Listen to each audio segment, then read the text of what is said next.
I hope it's been an absolutely fantastic first morning together, and I'm so excited to welcome and introduce our founder to the stage, Mr. Ben Navarro.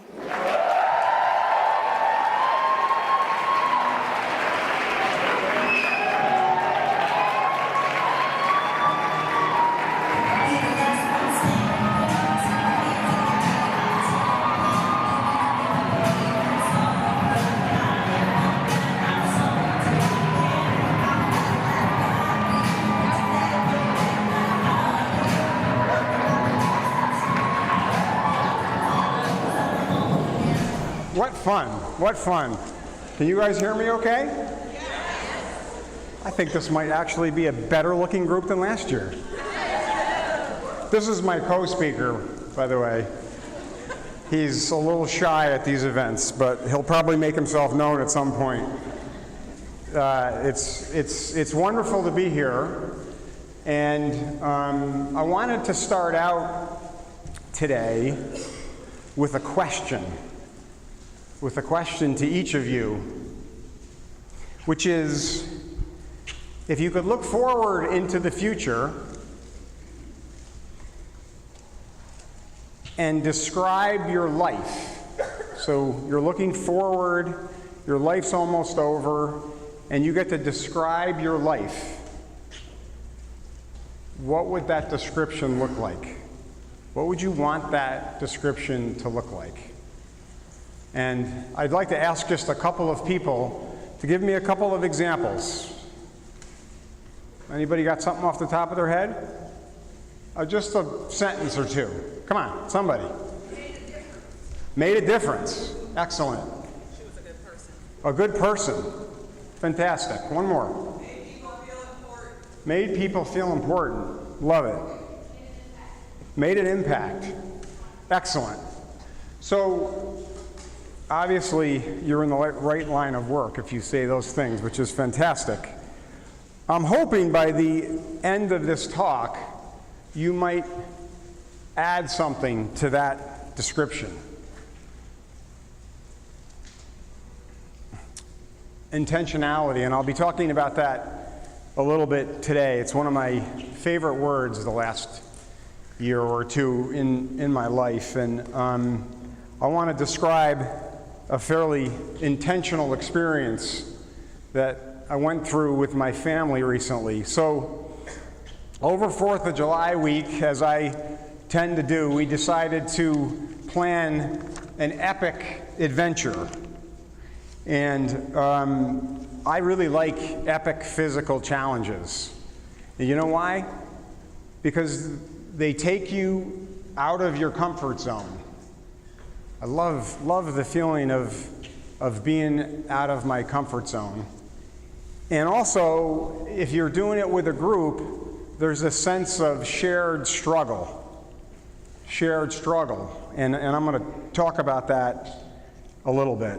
And so this particular hike was with my wife and 2 daughters, and here's a little bit of factoids about the hike. We were going to climb about 5,000 feet, about 11-mile hike, and takes somewhere between 8 to 10 hours.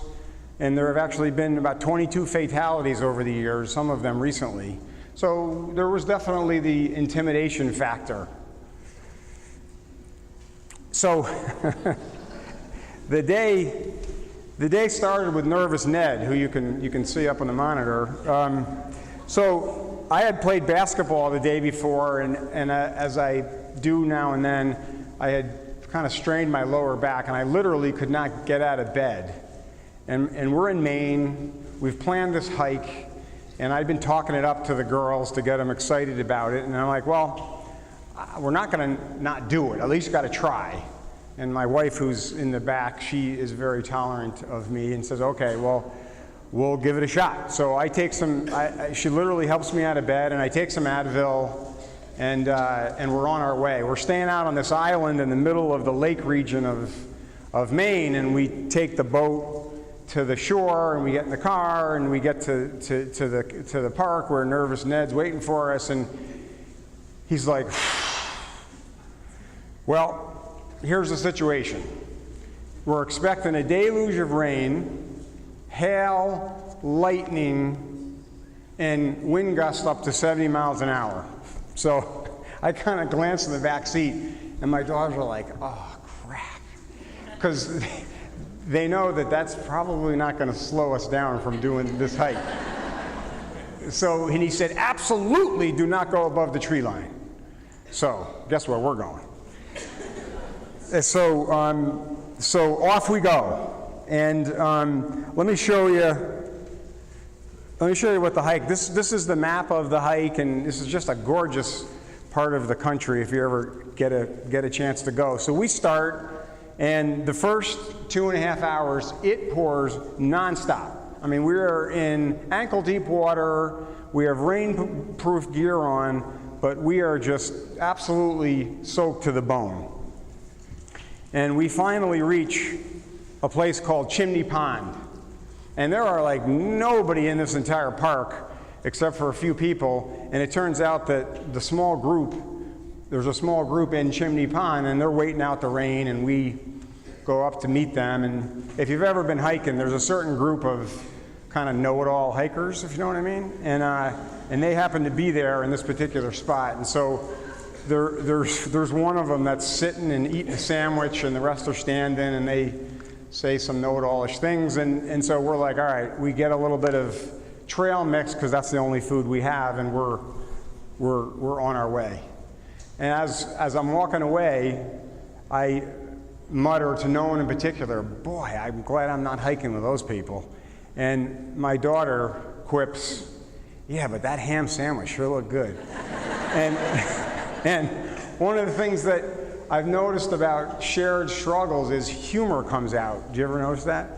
You know, they call it church laughter or whatever, but humor tends to come out. And I think those situations are always so fun and funny, and it makes people kind of reach that point where humor becomes really important. So the next leg of the hike is called the Cathedral Trail, and it's a 2-mile rock slide. So you're going up the side of that thing, and literally you grab the rock, put your foot in a crevice, push up, go to the next rock, and you're kind of doing that for 2 hours. And there were some tears from our younger daughter along the way, and our older daughter, who's a complete stud, she is just motoring along. And we get up to a point, and we can see her, because obviously she had gotten stuck, and the rocks were completely slippery, and that's why they recommend you absolutely don't do this trail. And so she had taken 9 rocks and stacked them up in order to be able to reach a particularly high rock and continue the climb. And then, you know, behind her, we all stood on those 9 rocks and were able to get up and reach that rock as well. It's another thing that I've noticed with shared struggle. Usually innovation happens, great ideas happen, things that you probably wouldn't have thought of on your own, but because you're in a group working together, good things seem to happen. And the next point is of the hike. So after that, by the way, you get to the summit, and then there's the scariest part of the hike, which I'll talk about in a second, and then the longest part is the way down, and you know, eventually you get to the bottom, which is called the Helen Taylor Trail. But I want to talk about that part that's the scary part, and that is called the dreaded knife edge. The knife edge, and I think we have a picture of the knife edge. So you have 2,000 feet down on both sides, and you basically walk along the peak of the mountain, and it kind of goes like this. And I think we have a little bit of video that you can check out to see what it actually feels like. So let's give that a shot. So that's walking along the knife edge, and this is about the point that my wife said, I think I married the wrong man.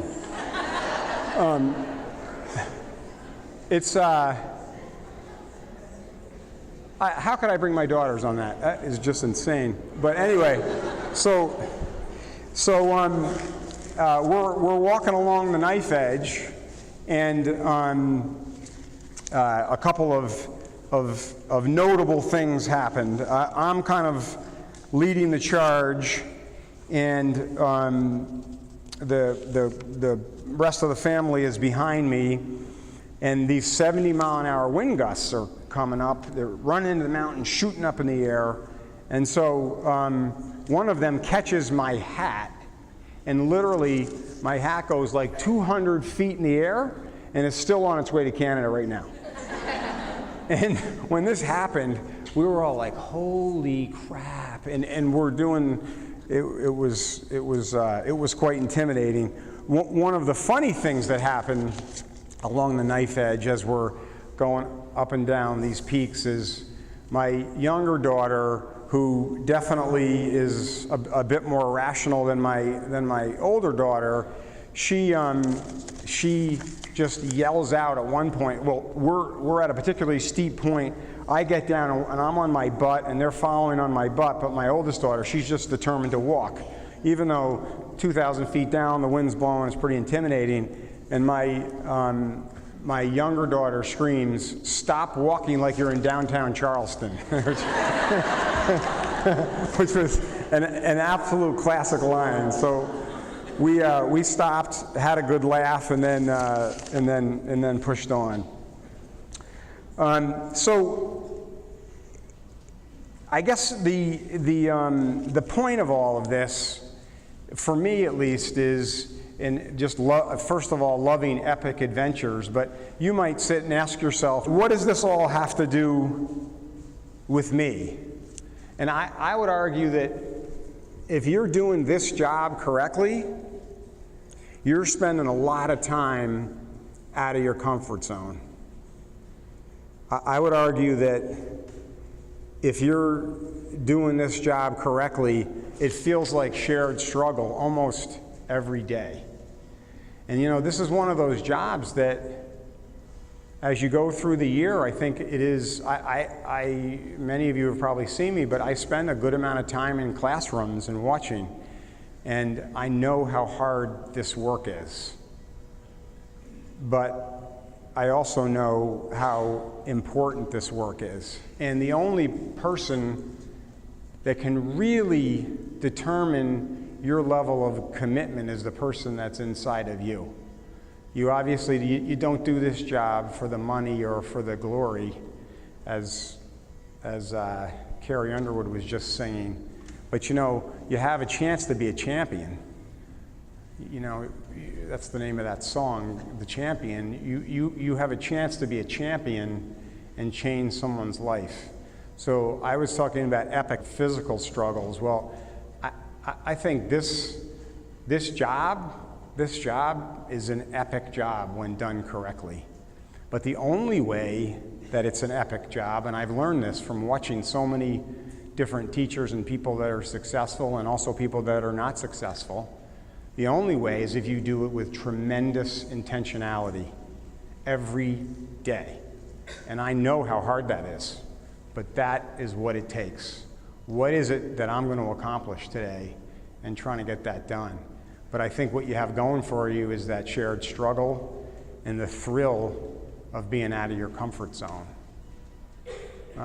You know, one of the things that's the mark of an epic adventure or an epic struggle or just epic anything is that you can fail. We can fail. This can fail. Make no mistake.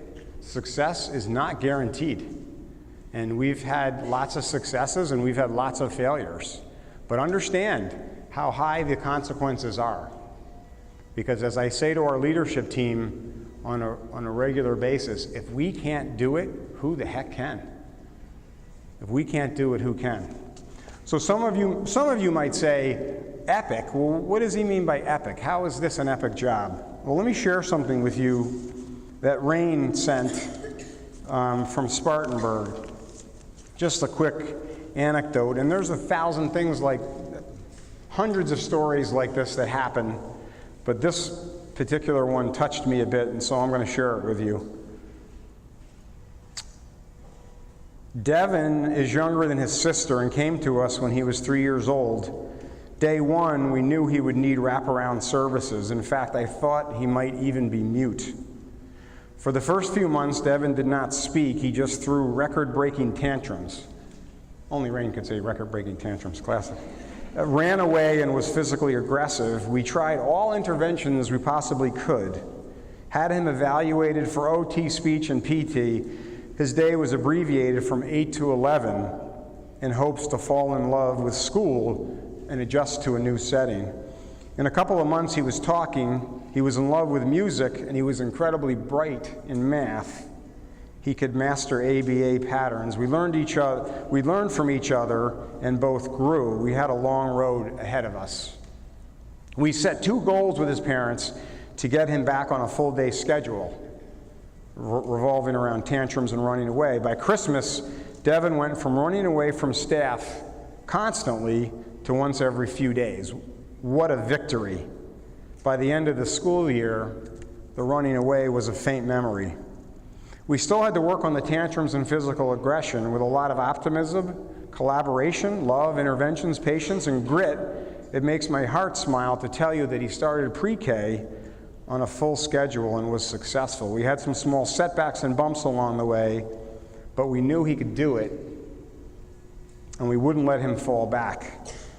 If he was at any other school but MSA, he would have been kicked out of the preschool program. I don't know, if that's not epic, somebody tell me what is. So. Shout out to Siobhan. Shout out to Siobhan.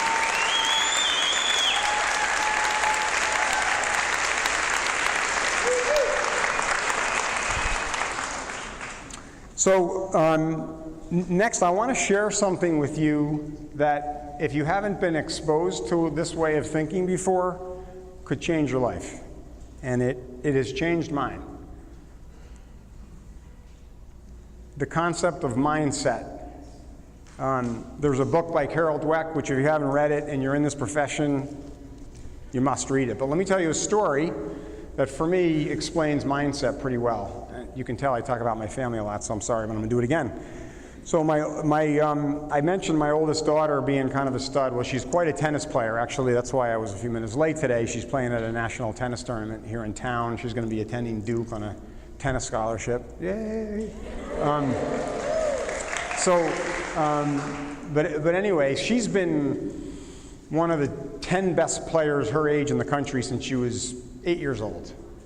And when she was 12 or 13 years old, she went to a national tennis tournament. They happen each summer, and she went out for her first round match, and she looked like she never played tennis before.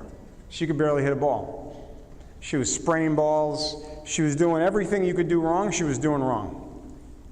And parents came up to me and said, is she sick? Is she hurt? What's going on? And I had no idea. I mean, honestly, I had no idea. And so I had to go back and think a little bit and put the pieces of the puzzle together, and talking to my wife, and we figured out what happened. And what happened was, unknowingly, the people around her, mostly her coach, but including us, her parents, we had said things like, you're such a great athlete. You always win the matches you're supposed to win. You're so consistent. You always do well at the big tournaments. Well, you tell me, you're a 12-year-old walking out on the court, what do you have to gain the next time you walk out on the court? All you can do is disappoint. And what do you have to lose? Everything. Does that make sense? And you'd think, and this is a girl who is tough as nails, and it threw her for a complete loop. And we had to change everything that we were doing. We had to change it from, you're not holding on to something, you're going and getting something. That's the difference between a fixed mindset and a growth mindset. My whole life, the most powerful self-talk that I've had my whole life, I came from nothing and from nowhere. I got nothing to lose. Well, what's that saying? That's saying I got everything to gain. I didn't know this, of course. I just sort of fell into it. But every time I approached a big problem, that's what I said to myself. I come from nowhere. I got nothing. I got nothing to lose. I got everything to gain. So what does that have to do with education? And I would say everything, because I think that's the single biggest challenge that you have working with under-resourced kids that many others in more affluent areas don't have. So what's your challenge? You have to convince the kid to have a growth mindset. So when the kid comes in and says, well, geez, I'm not smart. I'm not smart. Roughly, I've been told by somebody my whole life I'm not smart. Well, is it that you're not smart, or you just haven't reached your potential in education? By the way, I was a terrible student when I was young. I have no opportunity. Look at my life. I have no opportunity. Well, wait a second. If you get a great education, the world's your oyster. That's why I think doing things like exposing the kids to different things and college tours and naming your classrooms after colleges is such a big thing. Hey, you get a good education, the world is your oyster. Well, I just can't learn. Well, is it that you can't learn, or you just haven't been taught correctly yet? So you need to teach the kid to have a growth mindset, and as importantly, you, the teacher, the administrator, has to have a growth mindset. So what does that mean? Hey, this job is too damn hard. It is too hard. Is the job too hard, or have I just not completely risen to the challenge yet? I'm going to get there, but I haven't gotten there yet. The kids aren't learning. I'm working my butt off, and the kids are not learning. Are the kids not learning, or are they not learning yet to the level that you want them to learn? Have you just not tried everything within your toolbox that you can try? Have you gotten enough help from the people around you? Is it really the kids, or are you doing everything that you can do? The parents aren't helping. Parents are not helping. At other schools, they come to all the conferences and they have teacher groups, parent groups, and they support us, and they're not doing that here. Well, the parents not helping, or are you not meeting the parents halfway? Or probably said more clearly, are you not meeting the parents where they're at as a teacher or as an administrator? This growth versus fixed mindset is an enormously powerful concept in every area of life. And parenting, it is shockingly applicable, but also very much so in education. All right, so I hope that's helpful. It's a piece of learning that I know for me, as I've applied it to my life, I have found it extraordinarily useful. So let's take a look, just a quick review of education. I don't know if you've looked at these numbers already this morning, but shockingly, they've gotten even a bit worse than when we've looked at them in the past. But this is the NAEP data, which you've probably seen a million times, pretty much the gold standard for where kids are at in South Carolina. And you can see reading on the left, math on the right, 52% below basic in reading. What else can I say? It's not getting better in the state as a whole. So still a whole lot of work to do. Charleston County, still about 45% of our kids are in the free and reduced lunch group. Obviously, those are the kids that you guys are working with every day.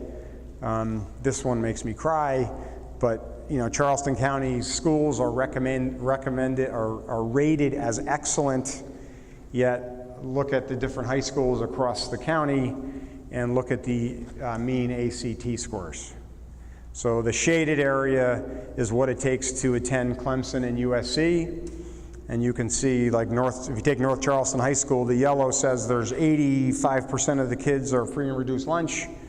Mean ACT is 13. That means pretty much nobody is going to USC or Clemson.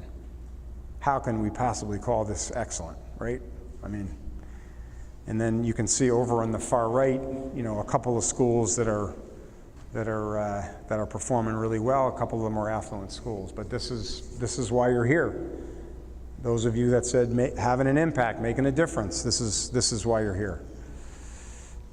This data, it was so shocking, and we made such a fuss over it that they would never give it to us again. So we're still looking at 2013, but you can see the number of by their SAT scores, the number of African American seniors that were considered college ready in the entire county, 31 kids. The entire freaking county, 31 kids. If this doesn't make you angry and want to cry at the same time, I don't know what will. So here's the cool thing. We have teachers that are here, that are in this room, that are changing this. And in my opinion, one of the very important takeaways for you during this professional development is deciding for yourself if your actions can make a difference. So we've grown, we're opening up a 4th school, I don't know what it is, but 1,100 kids or something in all of our schools combined. Can your actions, individual actions, make a difference? That to me was something I thought a lot about in all of the jobs I've ever had. If the answer to that question is no, I need a new job. Fortunately, the answer to that question is yes. And let's look at a couple of examples. So this is 5th grade. This is Fed and Siobhan's class at our downtown school.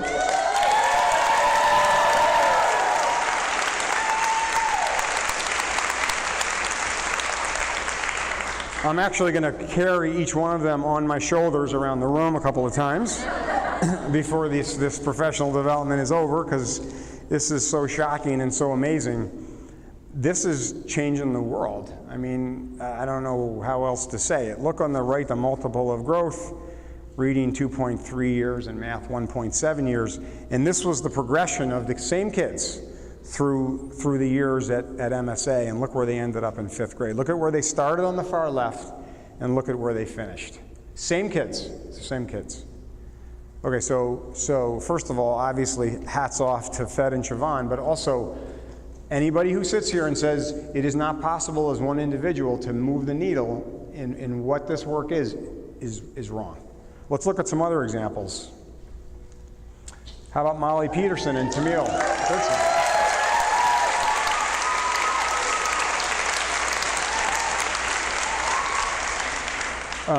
Look at the job that they did from the fall to the spring in reading and in math, and look at the growth that they saw. Different town, different kids, same outcome, radically, 1.5 and 1.7 years of growth. It's not like everybody's not trying, right? So to get 1 year is hard. To get 1.5 and 1.7 year, I don't know what they're doing, but maybe I do know what they're doing, having talked to some of these teachers, but it ain't easy. And so, but again, you can move the needle, you can make a difference. Let's look at a couple of examples in Brentwood. The writing's getting very small for me, but let's see, Aaron Bianco, Nicole Gillette, Arkelia Mack. Look at their results.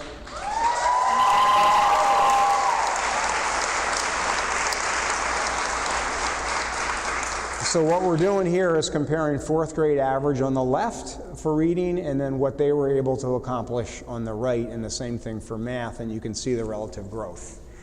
And then the last I'm going to spotlight is 2nd grade, which is Dominique Hayward, Rachel Perry, Jennifer Pettiford. Let's go.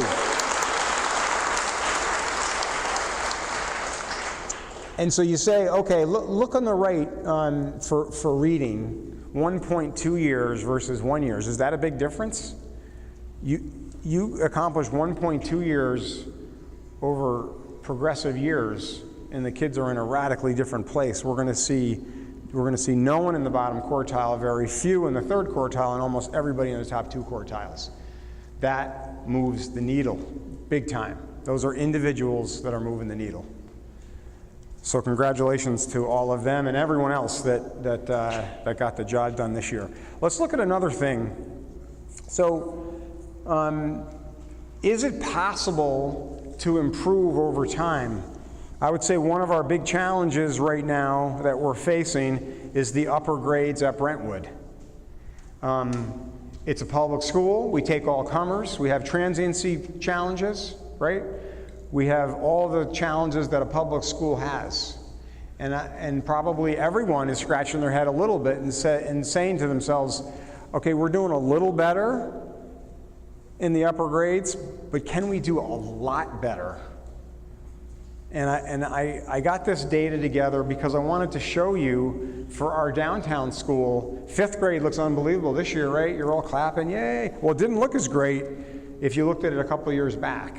And so look at the progress that we've made. So with what we're looking at on the left, this is reading for 4th grade each of the last 3 years.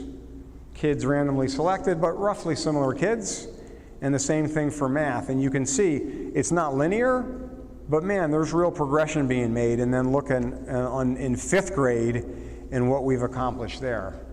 So I would say the data shows right here that we can get better. We have to get better. We have to get better. When I talked about success not being guaranteed, this is what I'm talking about. We have to get better every year. If we don't, then this whole experiment doesn't become anything special. We're just another place that keeps kids safe and they have a nice school to go to. If we do, we are remaking education in Charleston. So let me just say that again, what the consequences are.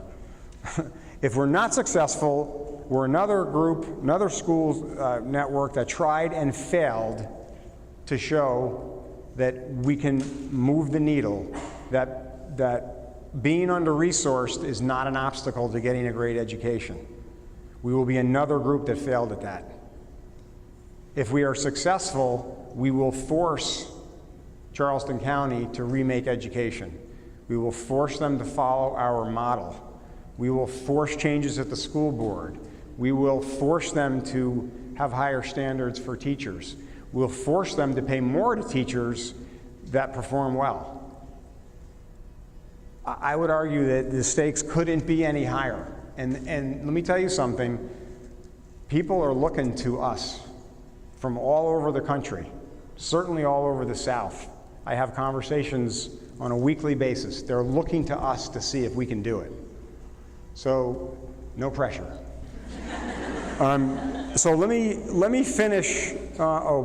By the way, those are the median scores and how they've improved over time as well. Same data. But let me finish with this concept of intentionality, and I want to talk about a guy that had, in my view, an amazing life. He was a guy called Charles Krauthammer, who died recently.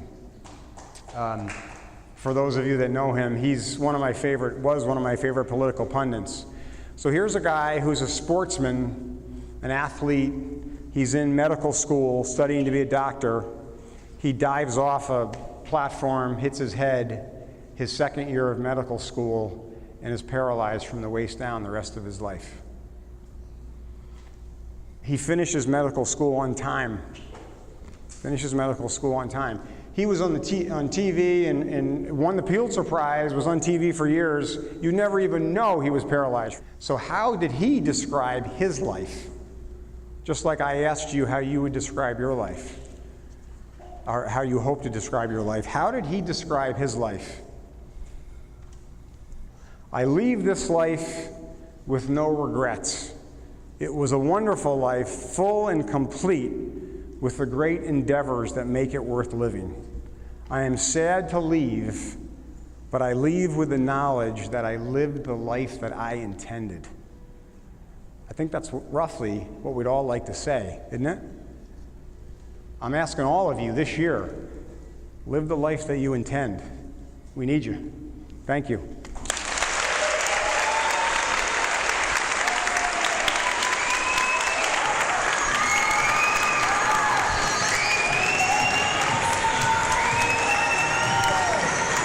How you doing? Good to see you.